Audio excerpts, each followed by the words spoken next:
This is the news in brief from the United Nations.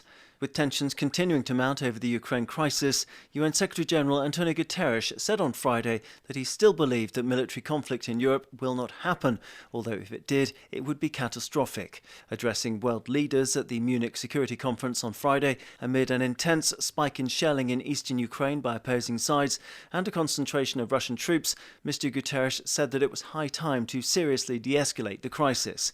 There is no alternative to diplomacy, the UN chief said, adding that all issues, including the most intractable, must be addressed through diplomatic frameworks. All parties should be extremely careful with their rhetoric, the UN Secretary-General continued, after noting that the threat to global security today is more complex and probably higher than during the Cold War. During that era, Mr. Guterres explained that safeguards and safety checks existed to allow nations to prevent crises by using back channels. Today, however, many of those systems no longer exist, and most of the people trained to use them are no longer here, he insisted, adding that miscommunication or miscalculation can make a minor incident between powers escalate out of control. Egypt, Kenya, Nigeria, Senegal, South Africa and Tunisia will be the first African nations to receive the technology needed to produce mRNA vaccines that have proved so crucial in the fight against COVID-19.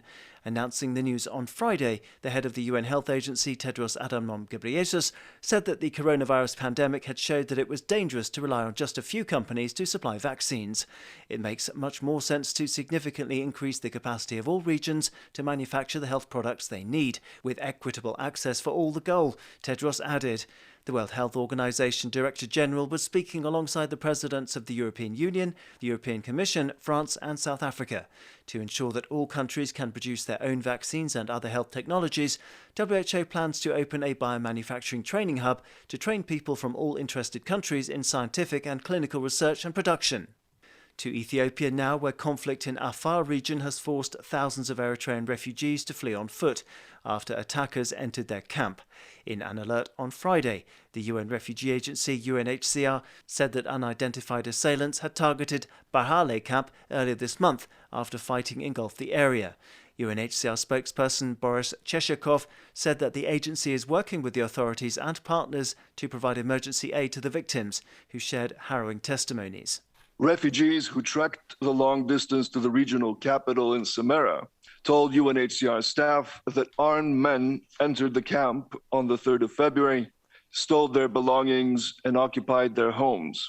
According to their testimonies, at least 5 refugees were killed and several women were kidnapped. Family members lost one another in the chaos of fleeing the camp. More than 4,000 refugees are now in Afar's regional capital, Samara, and another 10,000 are reported to be living in Afdera town, 225 kilometres from Samara. Others are also believed to have fled towards the towns of Al-Taifa and Dabure, further inland.